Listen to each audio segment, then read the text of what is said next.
Can't send invoices from Xero? You're probably missing this one setting. I'll show you exactly how to fix it in under 2 minutes. We'll go through the accounting settings, find email settings, and add your address. Let's start by logging in. So here we are on the Xero dashboard. The first thing we need to do is get into the settings area. You'll want to look for the menu on the left-hand side. Go ahead and click on Accounting. That's where Xero keeps all the behind-the-scenes configuration stuff. Once you click Accounting, you'll see a few options drop down.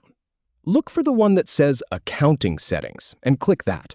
This is the main control center for how your company file behaves. We're going into a specific subsection here, so don't get lost in all the other great stuff you can tweak. Just focus on that Accounting Settings option. Now, from the Accounting Settings page, you'll see a list of categories on the left side.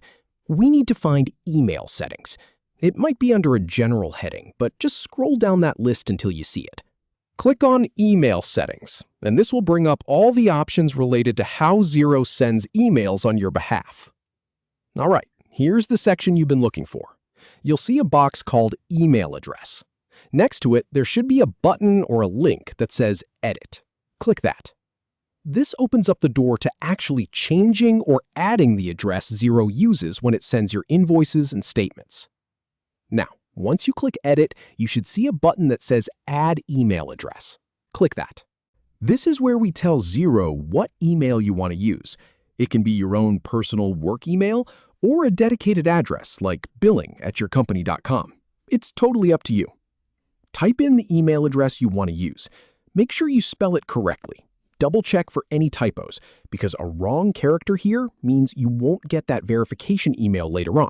So take your time and enter it carefully. Once you've typed it in, take a second to review the details.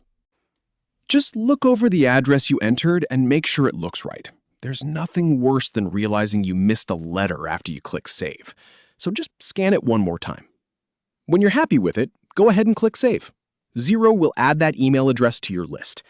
Now, depending on your setup, you might see a message saying that you need to verify this email address. That's normal, and it's actually a really good security feature. It just makes sure that you actually own that inbox. If verification is required, Xero will send a confirmation email to that address. So go ahead and open your email inbox. Look for a message from Xero with a subject line that mentions verification or confirming your email.